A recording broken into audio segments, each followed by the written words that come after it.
Hey y'all, Big Tim here. Thanks for tuning in for the third edition of The Truth Behind the Trophies. This one, we're going to 2007, Carrollton, Kentucky. Unfortunately, I don't have a trophy for you because in those days, I guess we didn't do trophies for the KBF State Championship. And this one is my favorite story. I actually wanted to lead with this one, but since we decided to go chronologically, this is number 3. Like I said, it's my favorite story. There's just a lot of things that happened, and let's get into it. It's 2007, Kentucky Bass Federation State Championship at Carrollton. Carrollton's about 45 minutes away from here, so, you know, I'm fairly familiar with it. I fished there a couple times, but never done well. You know, that's not an area we spend a lot of time. There's a locking dam between us and Carrollton, and Carrollton is actually about maybe 15, somewhere between 15 and 20 miles below that dam, and it's just a barrier that I had never really crossed too often, let's put it that way. So since I'd already won the first 2 tournaments for the KBF, I really wanted to do well in this one. I really wanted to make the state team for the first time. And I wanted to, since it's close to home, put in the proper amount of practice. So I put in the boat the Saturday before the tournament and decided to go practice a little bit. And ran into a couple guys, you know, a local fellow that actually I work with now. I saw him fishing a lot of the areas that I'd been fishing. And I saw another fellow named Jeff that was fishing a bunch of areas that I normally fish.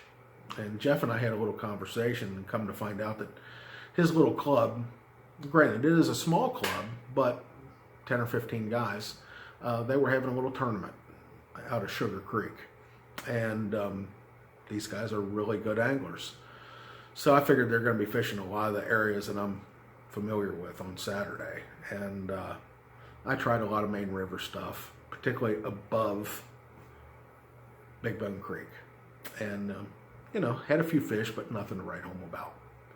So on Sunday, I figured I'm going to practice below Big Bone. So I put in at Big Bone and drive all the way down to Craig's Creek, and I'm working my way back. I'd fished Craig's pretty thoroughly, wasn't real excited about it. Tried a few river spots, and was on my way back up when my motor just started acting crazy. Lost a lot of power. I think I couldn't get it above 3,000 RPMs. Couldn't even get it on plane. And I thought, you know, if I just get it home, I'll be happy at this point. So there's a little ramp there at Sugar, which is the halfway point between Big Bone and Craig's, or close to halfway. So I thought, well, I'll cripple it there. And if I can get in there, I can call Lori, which I did, to have her come down and get me. So that's what we chose to do. And while I was waiting for Lori to come down and get me, I noticed there was a lot of fish activity there in Sugar. That's when I remembered about Jeff and his group having fished Sugar. So anyway, Lori comes down with her Jeep, and it's about this time it's getting kind of dark, but she drives down in her Jeep, and she's going to sit and wait with my boat while I take her Jeep, go down and get my truck and trailer, and load the boat on the trailer at Sugar. Then we got to go from Sugar to get her Jeep at Big Bone. I know it's a long process, but if you've ever broken down like that, you know. It's a car shuffle, really. But the funny part about that is, you know, Lori's scared to death, and here's Lori hanging out this desolate boat ramp all by herself. It's getting kind of dark. You know, she's a little leery, so it's kind of funny about that. She was scared to death, but, you know, she was a trooper, and I really thank her for that, you know, going down to get the boat and hang out with it. So we get the boat on trailer, and on Monday morning, first thing, I wake up earlier than normal because I've been working on a job that was a really big job. In fact, it was my biggest job of the year, probably the biggest job I'd had in 3 or 4 years.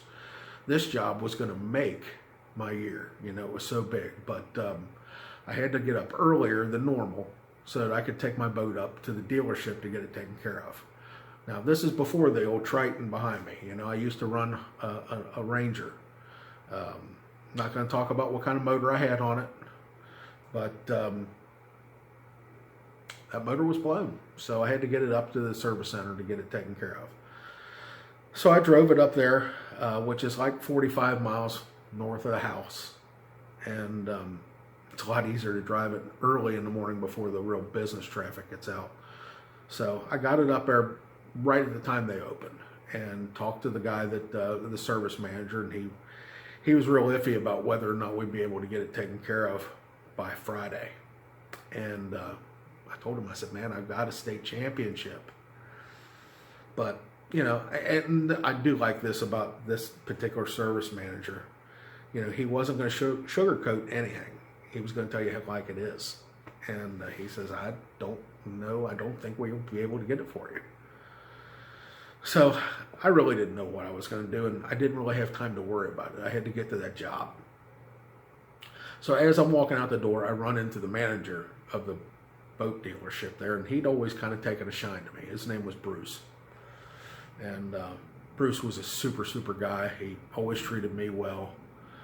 It seemed like, for some reason, he kind of looked out for me for some reason. I know he always paid attention to how I did in some of the BFLs and everything else. Always took time out of his day to talk to me. So we had a connection.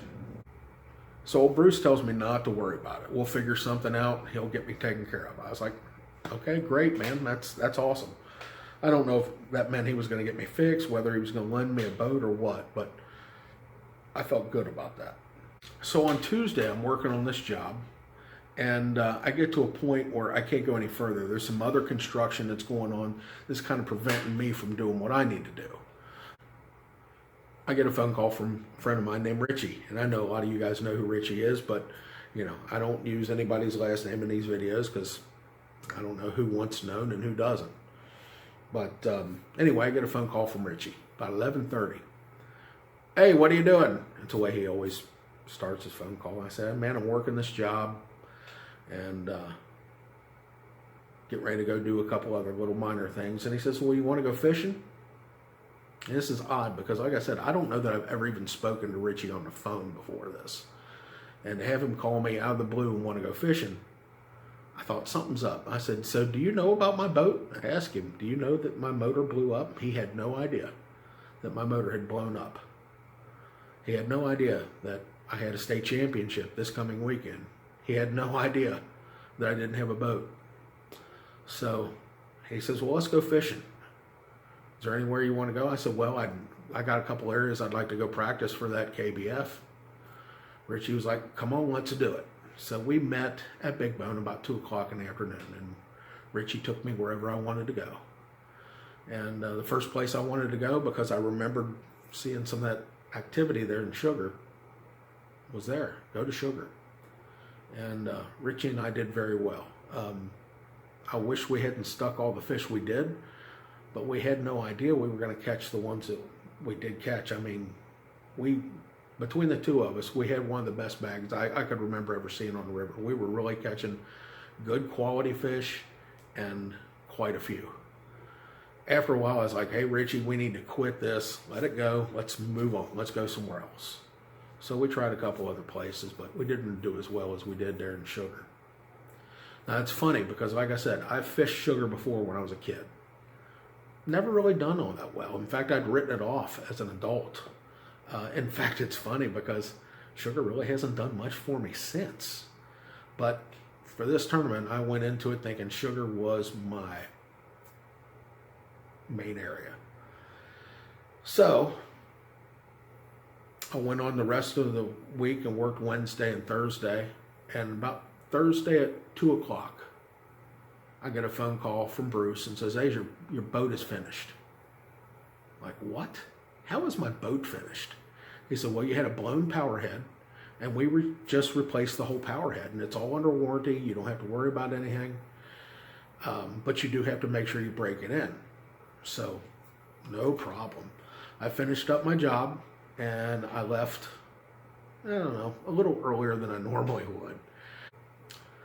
I got up to the marina just before they closed, and Bruce, like I said, he said I had to do the break-in process. So I picked it up and I drove it to Tanner's Creek at Lawrenceburg, Indiana, the closest ramp to the marina there. I put the boat in at Tanner's and ran it all the way to Cincinnati and back just to do the break-in. I didn't have any rods, reels, anything in it. Just me, gasoline, and a jacket. That's all we had. And I just wanted to get that break-in process done so that it was ready for Saturday. So on Friday, I didn't have the opportunity to practice. So I worked my job on Friday till about 3 o'clock until I had to go to the meeting, which was in Carrollton. So I drive all the way down to Carrollton. We have our little meeting. I meet my observer. In those days in the KBF, you didn't have boaters and non-boaters. Everybody was a boater, so when the state championship happened, you had to bring an observer, somebody to just ride in the boat and make sure that you followed the rules. And you could let your observer fish or not fish. I didn't care. I'd let my observers fish. I always kind of figured that maybe they'd be doing something a little differently than I was, and maybe I'd learn something. Or, figure out a bait. If I was throwing a spinner bait, maybe they were throwing a buzz bait. Maybe they would get bit, and that would tip me off to use a buzz bait. Whatever. I didn't care. But my guy already told me, he says, I'm not fishing. I have no interest in fishing. So I was okay with that. Now, Friday night, after the meeting, there was a storm that rolled up. I mean, it was horrendous. I remember coming home and watching this storm develop. And actually, I'd probably been looking at it all day long. But it hit a little after the meeting, and I was watching the radar on TV. And it's funny because Sugar Creek is in a little southerly dip in the Ohio River. And this massive storm that I just knew was going to blow every other creek out. Everything was going to be a mud hole. Lots of lightning, lots of thunder. I just knew it was going to devastate everything. But this whole storm missed the whole area of Sugar Creek by about 5 or 6 miles. No thunder, no lightning. The water stayed clear. It was really incredible to watch the storm develop and totally miss that area. And I know I talked to a lot of other guys that did fish other creeks. They were blown out. But Sugar stayed nice. So on Saturday morning when we go to blast off, I had had a couple aces in the hole. The first thing I had was the fact that I had an early boat number. The cool thing about having an early boat number out of Carrollton is the fact that everybody's going to lock up, and the lock master wants to make sure he gets everybody in the lock at the same time. So if you got an early boat number, you can run up close enough to the lock, fish a couple areas, and just keep an eye on the boats. If the boats are still coming, you know you can still fish. When you get to a point where you don't see any boats coming anymore, you better quit and head for the lock. So that's what I did. I fished a couple places before I got into the lock, and I know I had at least one keeper. I may have had 2. I can't remember exactly. I know I had at least 1. And I guarantee you I was the only guy in the lock that already had a keeper in the boat, because most of those guys would just run up to the lock, park, and wait. Well, I like being official with my time, so to fish a little while, waiting for people to get to the lock, smartest thing to do, right? So having a fish in the box, maybe 2, is awesome.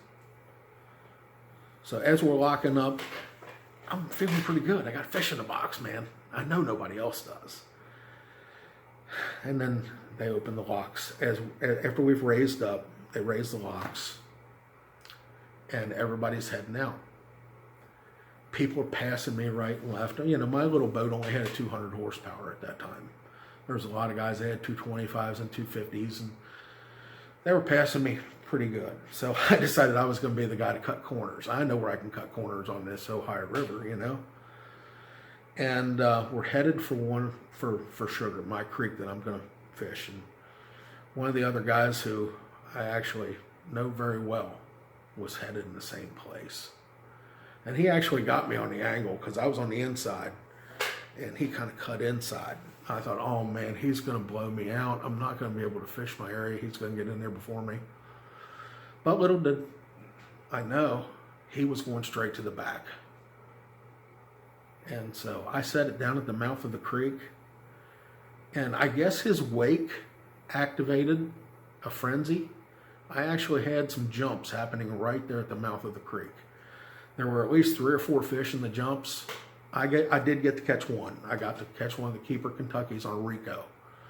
And so here I am going into my primary fishing spot with 2 keepers already. I mean, that's awesome. That's outstanding. So we get into my main spot there at Sugar Creek, and that's when the head games start. My guy that's going to be my observer, his way of playing head games is to belittle me. Tell me that I really don't have a chance. His buddy is going to win the tournament. I don't even know why you're here. You're not a good enough fisherman to make this. And, you know, just going on and on and on and on and on. I mean, he did everything but call me fat, stupid, and ugly, which, you know, that's pretty obvious, but, you know, he didn't, you know, go that far.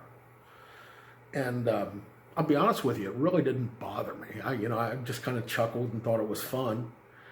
But it got to a point where, like I said, it didn't bother me, but it got to a point where I was like, okay, if he's going to dish it out, I'm going to dish it out.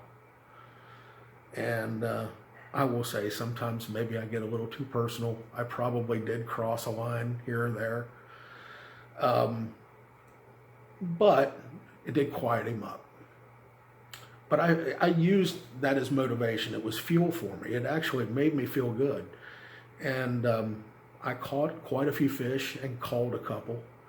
And then I got to the point where I was just hanging around because I didn't want anybody else to fish it. And I didn't want to catch any more fish because I wanted to save them for Sunday. So we did that, and then finally locked through and went down to weigh in. And I had like 7.5 pounds or something total. And I think I was sitting like in 3rd or 4th place. So pretty respectable. This time, you know, all I want to do is make the state team. I just need to be in the top 6. That's all actually, I take that back. I didn't need to be in the top 6. At that point, I needed to be in the top 10. And that's what my goal was. I wanted to be in the top 10. So when Sunday rolls around, I'm going to do the exact same thing. Before I lock up, I'm going to fish an area real close to the dam and lock up and go to my fish there in Sugar. And again, I know I had a keeper in the box before we went up. And that keeper was a smallmouth. The day before, it was also a smallmouth. I can't remember what I caught him on, so I can't tell you that. It was probably a rattle bait. You know, I don't know if I was using red-eye shads at that time yet. I don't even know. I don't think they were out yet. So it was probably just a small rattle trap. Could have been a buzz bait. I don't really remember. Could have been a Rico. Don't remember. But anyway, I know I had a fish in the box. We lock up. We're going to the same area, doing the same thing. This time, Lori and her parents were sitting up at Sugar where they could watch me. And I think I did get to catch one fish that they got to see. But it started out slower the next day. You know, obviously there had been a lot of boat traffic and everything else. The temperature had dropped a little bit. This is the second day after the cold front rolled through. This is the second day after the storm rolled through. So, you know, frontal day. But it was a little slower.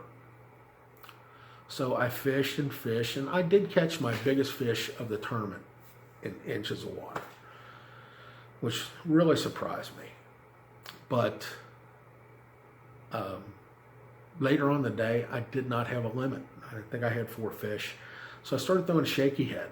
I trimmed the shaky head down and made it smaller and shorter, and had been casting it around, and I'd had a couple bites on it and caught a few small fish. And then I had a bite and set the hook, and it was a good quality fish. And it jumped and threw the bait. And I was devastated. I thought, there went my win. I just let this thing go. And up until then, I was feeling pretty good. But after I lost that fish, I was feeling pretty devastated. I thought, I don't think I can win this tournament now. I probably have made the state team, but if I'd have caught that fish, I might have had a really good chance of winning. And I still had maybe an hour left to fish, and so I really tried hard. But when I was stowing the trolling motor, I said, well, it's time to go back. I think I just blew this tournament. I think I just gave this tournament away. My observer, who had been in the back and had been fairly quiet this day, he looked at me and says, no, I think you got it won. And I remember, you could have knocked me over with a feather when he said that. But even still, driving all the way back, locking through the dam, I'm still thinking, I've given this thing away. I've not won this tournament. Losing that fish really cost me. When we get back to weigh-in, my parents are there, which, you know, it's not unusual for them to come to a weigh-in, but to have them come down to Carrollton for this one was kind of different, was a little strange. So I sat with them after I weighed my fish in. I was one of the early guys to weigh in, and I'm waiting for people to come through. And my mom says to me, she says, I think you've got this thing won. She'd been doing the calculations in her head. She says, I think you got this won. I'm like, nah, I don't think so. There's some really good river fishermen coming in behind me, and I only caught 4 fish today. Well, those 4 fish that I caught weighed almost 8 pounds. So they were pretty good fish for the Ohio River, at least. Well, she was right. I ended up winning the tournament. I weighed in 9 fish. Those 9 fish weighed 1494. Those 9 fish weighed 1494. And I caught most of them on a green pumpkin baby brush hog. I caught one on a Rico. And I know I caught a couple of those smallmouth, probably on rattlebait, but I'm not 100% certain. But most of my fish did come on the green pumpkin baby brush hog. 1/4 ounce weight, dragging it along. That's my thing. That's what I do. So I was feeling really good about this particular tournament. And I stopped and thought about it as we were driving home. Lori was there with me, so she drove home with me. And started thinking about it. You know, all the different things that had to go right for me to just actually be in the tournament, really, let alone win it. And I started having just some really deep feelings of faith. Now, granted, I always feel very faithful when I go fishing. How can you not? I mean, when you're out there and you see all this beauty that God's created for us, and you're out there amongst it, how can you not feel a connection with God? But driving home from this trip here, I really felt it. I felt like God had an intended plan for me. Of course, I don't know what it is, but I really felt like God had been watching over me, you know, from the blown motor, from, you know, knowing that my buddy had a tournament in Sugar Creek and released all their fish there, from the storm, you know, from getting my boat done on time. Just a bunch of crazy little things that happen. That's the main reason I decided to come up with this series, The Truth Behind the Trophies, because what I'm saying is it's nicer to be lucky and be blessed. Faith has played a big part in my fishing. You know, they always talk about confidence being the strongest or best bait that you'll have in your tackle box. And I think that along with confidence has to be faith. And faith really plays a big role. So that's why I wanted this one to be kind of close to Christmas, because here we are, a couple of days away from Christmas. And Christmas is about friends, family, and God. You need to really spend some time with your friends and your family, and you need to reflect upon your relationship with God. And I don't, like I said, I don't mean to preach, and I'm not telling you to go to church or whatever else. I'm just talking about, think about Him every now and again. Thank Him for what He has bestowed upon you. And if you only do it this one time, great. But try to think about doing it a little bit more. That's why I wanted this with me around Christmas. just to have you think about God a little bit more. Think about how He's blessed you. Think about your friends and your family. And think about how He's helped you out in times of need. And just to be a little bit more spiritual. Not necessarily religious, but more spiritual. So that's it for this edition. Thanks. I hope you enjoyed it. And look forward to the next one. It's going to be coming up next week. And it's from Barren River Lake. And that one's a fun one too. Thanks for tuning in. We'll see you next week.